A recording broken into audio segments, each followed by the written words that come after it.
This aircraft was designed during World War II, but it just missed the action, entering service in 1946. Later it participated in the Korean and the Vietnam War as well, and in some countries stayed in service until the 1980s, flying combat missions in different parts of the world. So in today's video, we will look at the Douglas A-1 Skyraider's interesting history and its design and designation changes.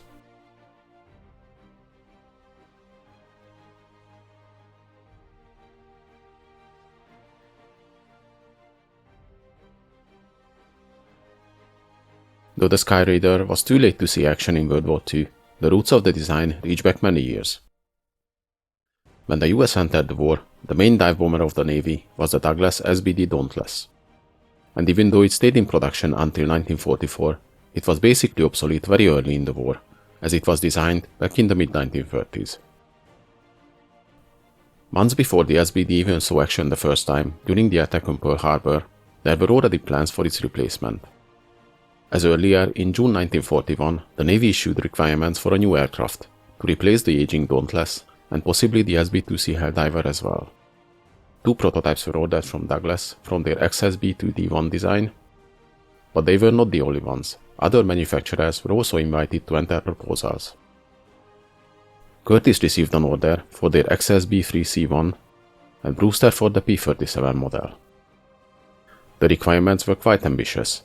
The designs had to use the Wright R3350 engine, rated at 2000 horsepower, feature a tricycle landing gear, laminar flow wings, and an internal bomb bay with double the capacity of the current dive bombers. On the other hand, the requirements kept the traditional two-man crew, a pilot and a rear gunner to operate the defensive armament. The team at Douglas, with the lead of Ed Heinemann, designed their aircraft with an inverted gull wing, implemented the tricycle landing gear, and their design featured heavy armament, with 20mm cannons in the wings, and two remote-controlled turrets, with single 50-caliber machine guns as defensive armament. The plane was able to carry 4,200 pounds of bombs, or 2 torpedoes. The prototype first flew in April 1943, and it was faster than the earlier dive bombers, reaching 345 miles an hour speed, which was 64 miles an hour faster than the SB-2C, and 90 miles an hour faster than the SBD Dauntless. It showed good handling at high speeds, but was quite a handful at low speeds, mostly thanks to being overweight. The Navy originally ordered 13 service test models, but very soon the Navy Bureau of Aeronautics changed the specifications. Observations early in the war showed that the rear defensive gun positions were not very effective against fighter planes, and by the end of 1943, the US forces mostly gained air superiority over the Pacific. As a result, a decision was made that all new dive and torpedo bombers should be designed with just a single pilot, and no defensive armament. Douglas was asked to redesign their XSB-2D1 according to the new specifications. So the turrets and rear seat were removed, the tail fin lengthened, but the basic design didn't change, and the new aircraft received a new designation as BTD-1. The prototype of the BTD-1 first flew in March 1944 and reached the same speed as its predecessor, but it became even heavier than the original XSB-2D1. The redesigned aircraft turned out to be too heavy and complicated, and the other competing designs, the Curtiss XBT-2C1, the Kaiser Fleetwings XBT-K1, the Martin XBT-M1, and the Boeing XF-8B1, all had similar performance, and they were in more advanced stages of development. In July 1944, the Navy decided to cancel the BTD-1 contract, and it seemed that will be the end of the project, and Douglas will lose the opportunity to build more than 600 planes.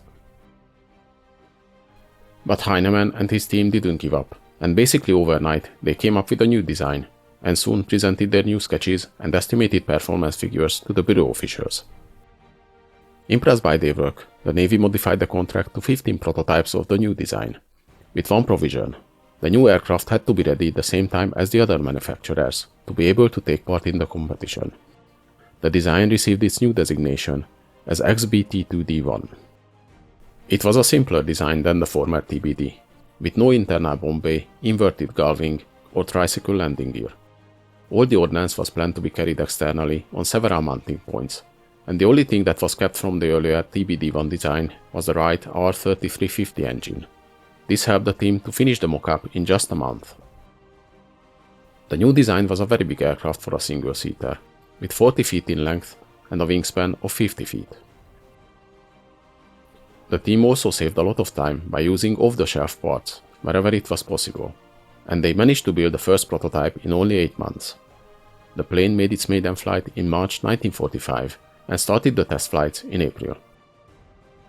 No big problems were found during testing, and the flight characteristics of the new plane were so highly praised by the pilots that shortly after in May, the Navy already ordered 548 BT-2D1 from Douglas, which was then named Dauntless II. This contract, however, was quickly reduced to 277 units when the war ended. In 1946, the new aircraft was renamed Skyraider officially, and in the same year, during the revamping of the aircraft designation system, it became AD-1.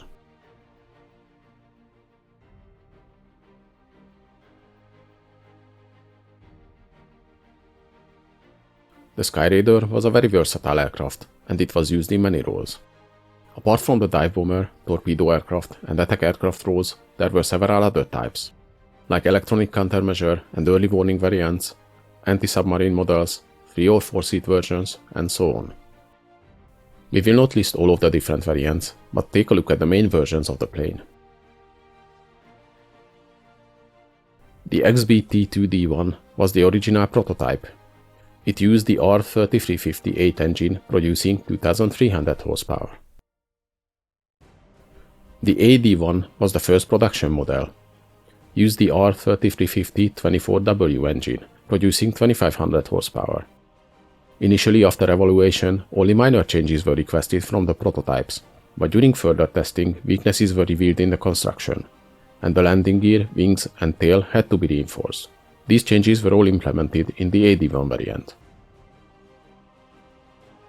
The next AD-2 version used the 2,800 horsepower R3350-26W engine, and received additional strengthening to the wings and landing gear. It also received small modifications in the cockpit, the exhaust, and the tail. The AD-3 variant used the same engine as the AD-2, but it featured a redesigned landing gear, which was not only stronger, but received 14-inch longer struts. It also featured a different tailwheel design, which was not fully retractable, and some further refinements in the cockpit. The next AD-4 version used the R3350-26WA engine, which was more reliable and delivered 3,020 horsepower. The cockpit received a flat armored windscreen, and this variant had the ability to use the AN/APS-19 radar. Starting with the 210th unit, they were fitted with additional 2 20mm cannons, one in each wing. The AD-4B version was modified to be able to carry the 1,700-pound Mk7 atomic bomb. Altogether, 1,051 AD-4 variants were built, as the production increased because of the Korean War. The AD-5 was a big revision of the type, as it featured a side-by-side 2-man cockpit. The fuselage was lengthened by 23 inches, and the engine was moved forward to keep the center of gravity. It also featured almost 50% larger tail control surfaces. They were used as attack bombers and anti-insurgency planes. 668 were built. The AD-6 was produced concurrently with the AD-5. It was a development from the single-seat AD-4 variant, but incorporated many changes from the AD-5 as well. It also featured additional armor around the cockpit. 713 units were produced, and this variant was later redesignated to A1H. The AD-7 variant was the final version, featuring again additional strengthened landing gear and wings, as the added weight on earlier versions again caused problems. Originally 240 of this variant were ordered, but in the end only 72 were delivered. During 1962, these were renamed A1J. The last of these planes rolled off the assembly line on 18th of February 1957. The A2D was a test version of the Skyraider, when an AD-3 airframe was mated with an Ellison XT-40 gas turbine engine. Only 2 prototypes were built.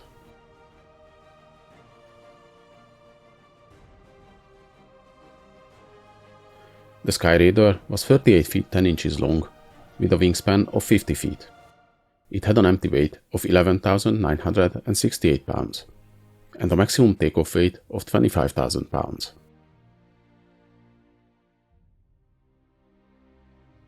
It used a Wright R3350 26WA engine, producing 2,700 horsepower. The plane could reach a maximum speed of 322 miles an hour and a cruise speed of 198 miles an hour. It had a range of 1,316 miles and a service ceiling of 28,500 feet. Its main armament consisted of 4 20mm M3 cannons in the wings, and it could carry an astonishing array of bombs, torpedoes, mines, rockets, and gunboats. The plane featured a total of 15 external hardpoints with a capacity of 10,500 pounds. It could carry different sizes of bombs, firebombs, cluster bombs, rockets, minigun pods, and of course, as we mentioned, some of them had the ability to carry nuclear weapons as well.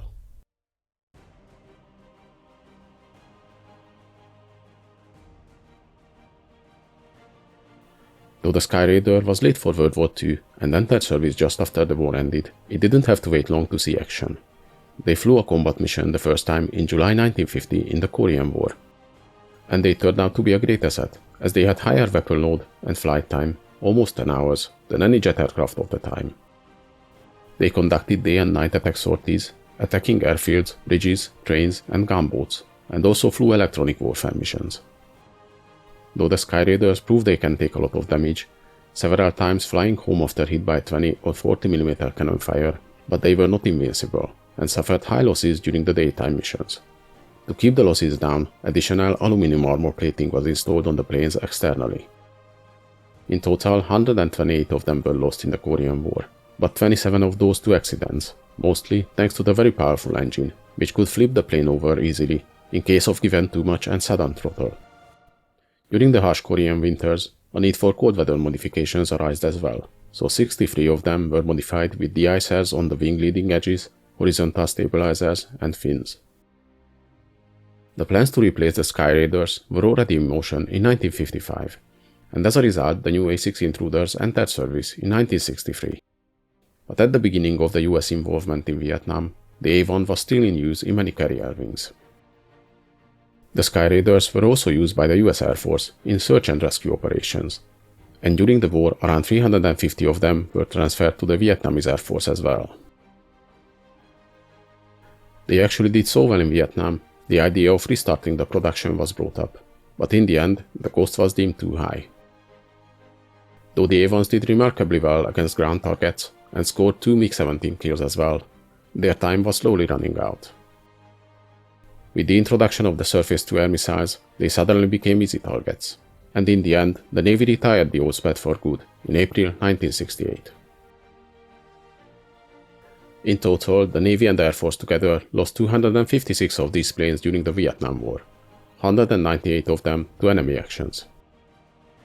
After the direct US involvement ended in Vietnam, all the remaining Skyraiders were transferred to the South Vietnamese Air Force, where they operated until 1975. Other countries also used the Skyraider. The UK bought 50 AD4W early warning radar variants in 1951 and used them until 1962.